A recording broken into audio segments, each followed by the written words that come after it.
Hello tout le monde, comment ça va? Ça va, hein? Tranquille. On est où là? On est dans l'atelier? Ah, on va commencer à travailler dans cet atelier, c'est trop bien. Aujourd'hui on va parler plomberie. Pour fermer l'eau d'un robinet, d'un évier, de n'importe quoi. Et ben en fait je dois limite fermer au compteur d'eau qui se trouve dans le jardin et pas dans la maison. Donc du coup je vais m'amuser à refaire tout ça en multicouche avec plusieurs choses. Donc j'ai acheté 2-3 trucs. J'ai acheté pas mal de trucs. Voilà. Voilà. Donc il y a plein de trucs. Déjà vous voyez la belle petite couronne de multicouche à diamètre 20 en bleu et rouge pré-gainé parce que comme ça c'est plus clair dans les cloisons. Mais c'est là le plus important. Petit récap de ce que j'ai acheté. Collier pour tenir les tubes de multicouche. Des petites nourrices à vannes. J'en ai de plusieurs formats. J'ai un support pour tenir tout ça. Tous ces trucs là, bah, c'est des raccords, que ce soit coudés de différentes tailles. Ça c'est un raccord PER. Petit robinet pour la machine à laver. Une petite vanne. Un petit réducteur de pression plus manomètre. Un groupe de sécurité que je vais changer sur le chauffe-eau. Et j'ai pris aussi ce petit truc que je connaissais pas. Je pense que c'est utile. C'est un mitigeur d'eau chaude. C'est pour en fait ne pas avoir de l'eau brûlante qui arrive à ton robinet d'eau chaude à la fin. Donc tout ça, je l'ai pas acheté YOLO. Hein. Je me suis pas dit... Je vais prendre 10 comme ça, 5 comme ça. Et je sais pas comment font les professionnels, mais moi je me suis aidé de petits schémas. Donc j'ai commencé par un schéma un peu simple où j'ai mis les différents types de pièces que j'avais avec différents besoins en eau chaude et en eau froide. Et une fois que j'avais fait ça, j'ai refait un schéma un peu plus détaillé des éléments grossièrement que j'aurais besoin d'avoir. Et une fois que ça c'était fait, normalement la plupart des gens ont suffisamment d'informations pour pouvoir acheter ce qu'il faut. Sauf que moi, il m'en fallait plus. Du coup, j'ai fait vraiment le schéma qui pourrait être inutile, mais moi, ça m'a permis d'être vraiment très précis dans le nombre de raccords et le type de raccord que j'avais besoin. Donc ce schéma, il est vraiment... je sais pas si c'est vraiment utile pour tout le monde, mais moi, j'avais besoin de ça. Donc ce schéma, voilà, il est assez fidèle par rapport à ce que je voudrais avoir. Comme ça, le jour J, bah, en fait, j'ai juste besoin de couper l'eau et je n'ai besoin que de suivre ce schéma à la lettre, sans aucune surprise, j'espère. Et voilà, et du coup j'ai fait ce schéma et ça m'a permis d'acheter ça quasiment sans vraiment réfléchir. Je me suis fait aussi une petite liste de toutes les choses qu'il y a à faire dans l'ordre, comme ça j'ai pas trop à réfléchir, pas trop à stresser, sachant que je vais couper l'eau générale de toute la maison. Donc bien sûr pas d'eau au robinet, mais pas d'eau aux toilettes, pas d'eau nulle part en fait. Donc voilà, je pense que j'ai tout ce qu'il faut pour avancer. Mon objectif c'est d'installer tout ça et de remettre en eau très rapidement, histoire d'avoir le soir même de l'eau partout où on en a besoin. Mais ça reste quand même un travail qui est nécessaire déjà pour gérer un peu toutes les arrivées d'eau et surtout pour pouvoir préparer le chantier. La salle de bain. Allez. Bon, voilà. On est à l'endroit où on va faire toute notre petite installation. Donc j'ai fait un peu le ménage du teuf pour être tranquille pour travailler. J'ai tout mon matos. Dans ma liste de choses à faire, le truc qui va prendre le plus de temps pour commencer, c'est de vider ça. Ça fait un peu chier, mais je suis obligé. Donc c'est parti.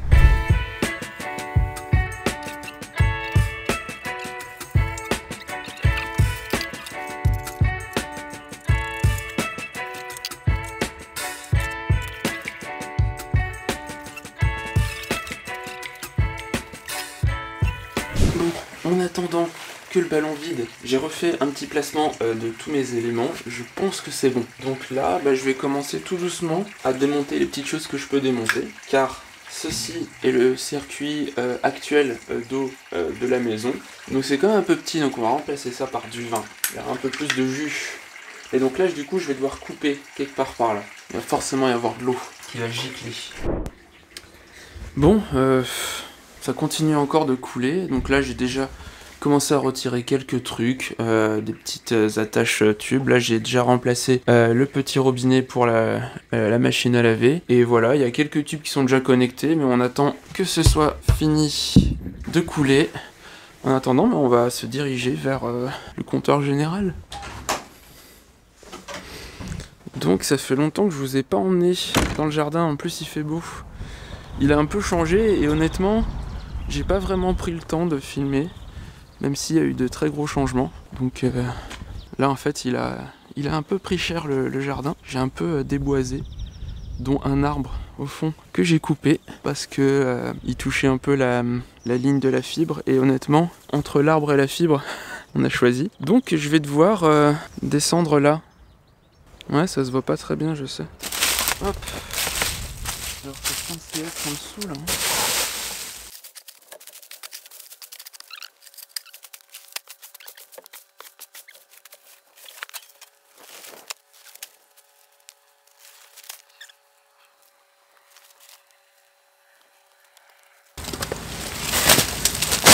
J'ai eu de la chance de pas trouver de trucs chelous là. Alors, le verre est là. Anti-corrosion, il y a 2 barres 5. Ah non, il y a 3 barres. Plus de 3 barres. Je coupe là. Hop. Et il n'y a plus de barres. Donc j'ai coupé l'eau. Bon bah trop cool. Je viens de couper l'eau dans le puits là-bas. Le ballon a fini de se vider, donc là je vais pouvoir démonter tous les écrous, tous les trucs qui tiennent encore tous les tuyaux. Après je couperai les bouts de tuyaux que je dois couper, et puis après c'est parti pour le placement des éléments comme ça, et puis voilà quoi. Puis on y va, on avance. Let's go!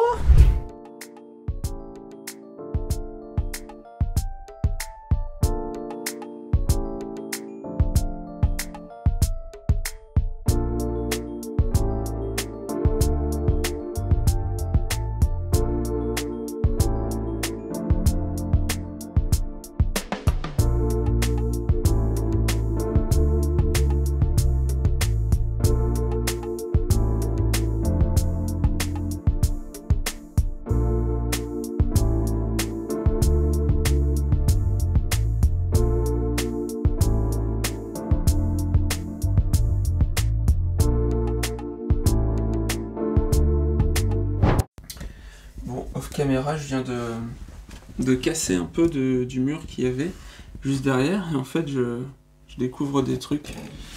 J'allais percer pas très loin, donc ici j'allais percer pour mettre mes fixations, et là je vois que il y a quelques gaines qui passent juste à côté. Et en plus ça je pense que c'est l'électricité générale qui arrive sur le tableau, donc je suis content d'avoir regardé ce qu'il y a derrière. Et là en fait derrière le PV vert, je peux voir que, je sais pas si on va voir grand chose, donc là ça traverse le mur. Il y a quelques autres gaines qui passent par en bas, je pense que c'est les gaines qui remontent dans la maison de l'autre côté. Et je sens que ça va être fun pour faire passer tout ça, donc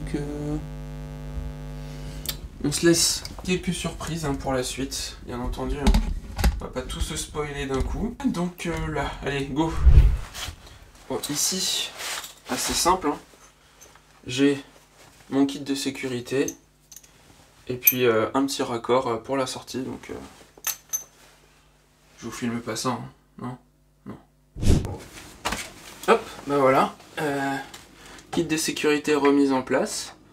Bon, bien sûr je peux pas le tester, mais ça devrait être bon. Là j'ai déjà mis mon petit fil d'étanchéité et là j'ai plus qu'à plugger, donc c'est parti pour le reste, c'est-à-dire le reste. Genre là.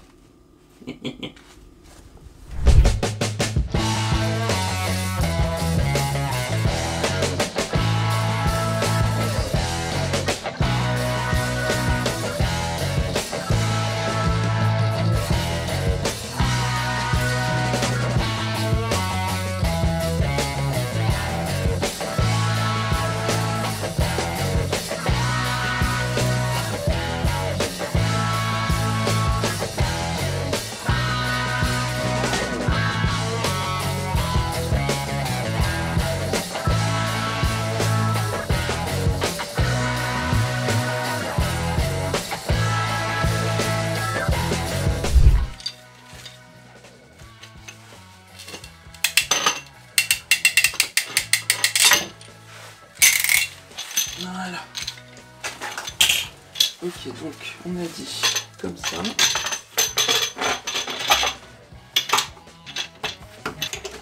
Donc lui, il vient par là. Hop, lui, il vient par là. Et lui, j'ai oublié de couper.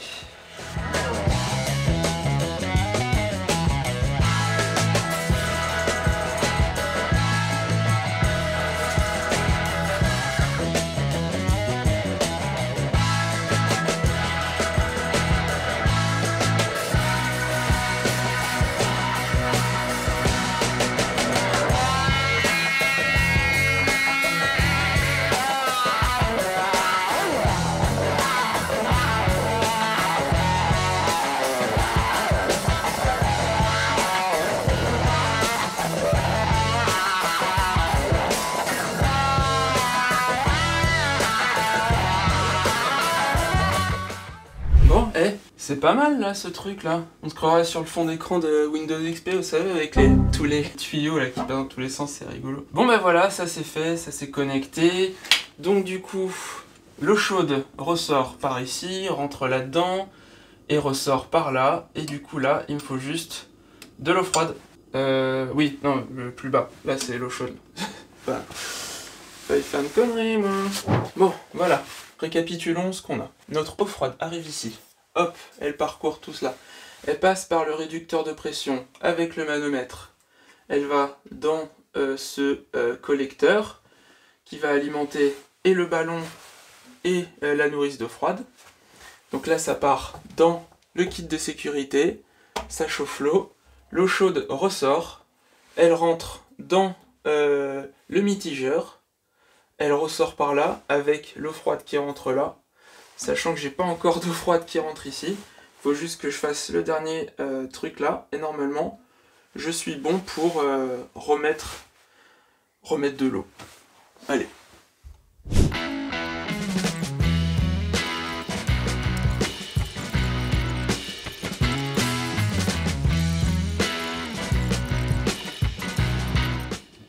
Parfait. Eh ben, je pense que c'est l'heure de la mise sous pression. Donc là, je vous montre vite fait, je suis dans le puits. Donc voici mon compteur. Et là, ils avaient mis un filtre à je sais pas quoi, qui est bypassé, parce que là, l'arrivée principale est là. Ça monte ici. Donc là, on a un peu moins de 3 bars apparemment. On verra ce que ça donne tout à l'heure quand il y aura moins d'air dans le circuit. Et là, ça passe par là via ce truc. Je ne sais pas du tout ce que c'est. On dirait un truc anti-tartre, mais trop chelou. Je suis sûr que c'est un tube. Et là, on pouvait faire venir l'eau par là. Pourquoi? Je sais pas, c'est fermé. Bon. Il y a plusieurs vannes. Il y en a une ici, une là.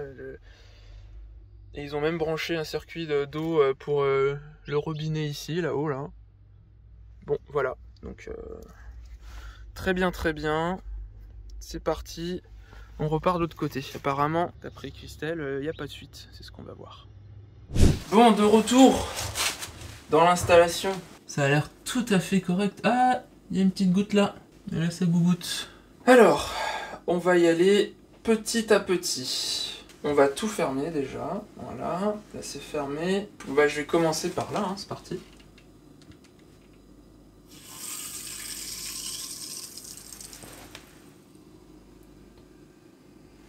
Ah, ça commence à monter. 2 bars. Ça monte à 3 bars. On n'est pas encore bien ouvert. Là ça coule. Et bah c'est parfait.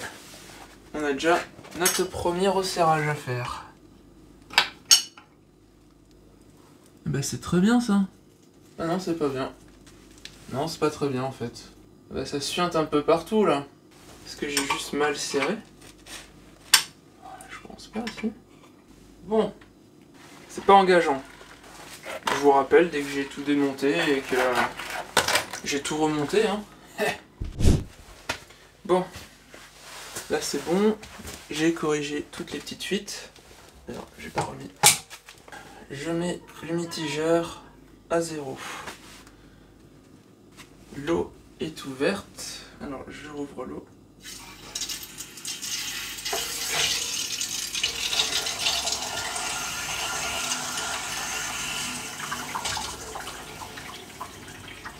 Hop, ça coule. Définitivement été bien trop pas assez généreux. Allez, on se revoit après. Genre, après avoir galéré, mais je dis galéré, c'est vraiment que j'ai galéré de ouf.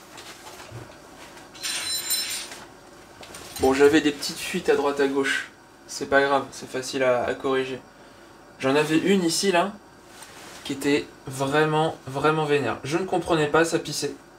Genre, j'ai mis du fil d'étanchéité, j'ai mis des joints, caoutchouc, j'ai serré comme un bourrin, et ça pissait. Mais vraiment, ça pissait. Et ça pissait... ça pisse. Hop, et là, il est rempli. Nickel. Je viens de remplir le ballon. Donc du coup, ça pissait d'ici, et je ne comprenais pas. Et en fait, j'ai démonté le truc, et je vois... Alors, j'ai réussi à enlever... Je ne voulais pas me retaper tout ça et racheter des raccords. J'ai réussi à l'enlever en tapant comme un bourrin. Et ben, c'est simplement que, je sais pas si on va voir, il y a une énorme malfaçon. Il était pas bien fini, donc il n'y avait plus de collerette. Donc en fait, le truc passait à travers, tout simplement, comme ça. Forcément, ça pissait. Donc j'ai réussi à l'enlever, et puis maintenant, j'en ai mis un autre. Donc je passe à autre chose. Ah bah, je vois que j'ai encore quelques petites fuites. Je suis happy. Mais bon, ça fonctionne bien. Donc le mitigeur est en place. J'ai bien 3 barres et des brouettes. Je pourrais régler ça après. Mais bon, je suis content. Ça, c'est déjà ça de fait. Non, franchement, ça marche bien. Et honnêtement, c'est pas quelque chose que j'aurais pu prévoir. Hein. Je ne sais pas comment ça a pu arriver, ça. Prochaine étape. Je m'étais trompé sur le diamètre de ce tube-là. Je pensais que c'était aussi du 18, alors que ça ne l'est pas du tout. Donc je vais couper ici, le plus proche possible. Putain, mais ça fuit là aussi. Oh, crotte de zut, quoi. Je vais couper au plus proche ici, mettre mes raccords bicônes, et comme ça je vais pouvoir mon eau chaude et mon eau froide. Yep. Allez. Alors là, je peux vous dire que c'était compliqué. Entre lui, qui a une malfaçon, hein, et entre les raccords, où en fait, la partie en laiton au milieu, la lame, elle se détache un petit peu, ce qui fait que je pensais avoir serré au bon endroit. Il faut faire attention parce que du coup...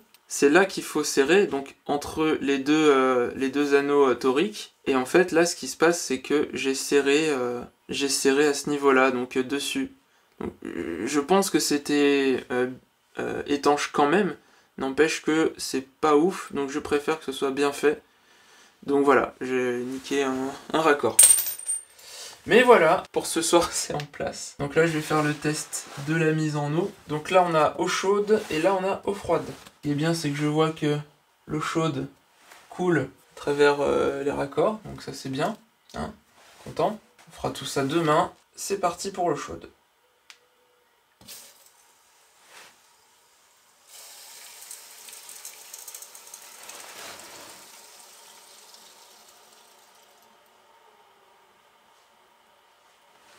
Ok.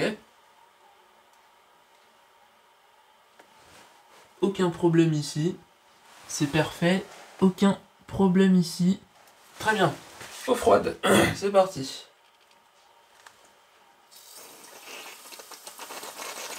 Hop, et là. Alors là, c'est bien de la merde, l'eau froide. Ça sent du cul. Donc là, si ça résout pas le problème, et j'ai l'impression que ça le résout pas, eh ben, on démonte.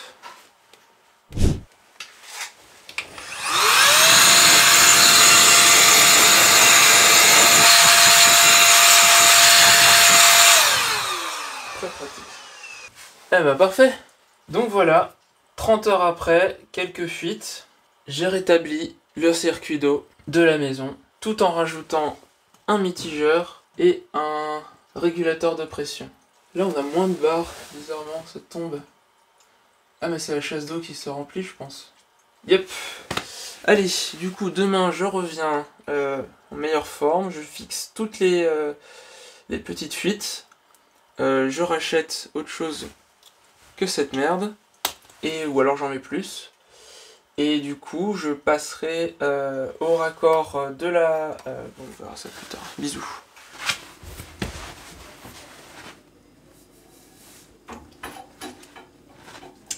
Ça y est, je peux enfin vous montrer une installation garantie sans fuite.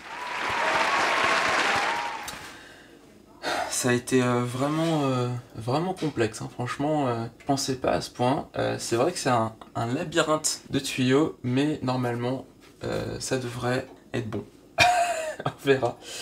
Il me reste encore 2-3 petits trucs. Ici, je vais avoir la machine à laver. Ici et là, on aura les eaux qui partiront vers le premier étage. C'est pas pour tout de suite, mais en attendant, c'est prêt. C'est là. On peut avancer. Donc voilà, c'est trop cool. Donc c'est une installation un peu complexe, dans le sens où il y a des nourrices un peu partout, mais au final, ça reste assez simple à comprendre. Donc là, on a l'arrivée d'eau froide, l'arrivée d'eau chaude et la nourrice d'eau froide. C'est clair? Dites-moi ce que vous en pensez. Qu'est-ce que c'est ça? C'est quoi cette humidité relative? Est-ce que c'est digne d'un écran de veille de Windows XP? Est-ce que c'est propre? Est-ce que j'aurais pu améliorer des choses? Dites-moi ça en commentaire. Bon, j'ai filmé ça il y a à peu près 2 semaines, un truc comme ça. Et je peux vous le dire, hein, il n'y a plus de fuite, c'est fini. En tout cas, j'espère. Voilà, cette partie-là, c'est bon. Avant de pouvoir la commencer, cette salle de bain, il y a des petits trucs à faire. Et ça en faisait partie. Prochaine chose qu'on va faire ensemble, ça va être installer le réseau internet domestique, donc le réseau Ethernet. Parce qu'en fait, tout va passer derrière la salle de bain, donc j'ai plein de choses à faire. Donc il y aura le réseau Ethernet, ça sera pour la suite. Et après, il y aura enfin la VMC que j'avais énoncée dans la première vidéo de cette chaîne. C'était il y a longtemps. Donc voilà, on se quitte sur cette vidéo. Merci de l'avoir suivi. J'espère que vous avez apprécié. Dites-moi si vous avez des remarques sur cette installation du diable. Dites-moi si j'avais pu faire aussi autrement. Ça servira pour la prochaine fois. Ciao, ciao.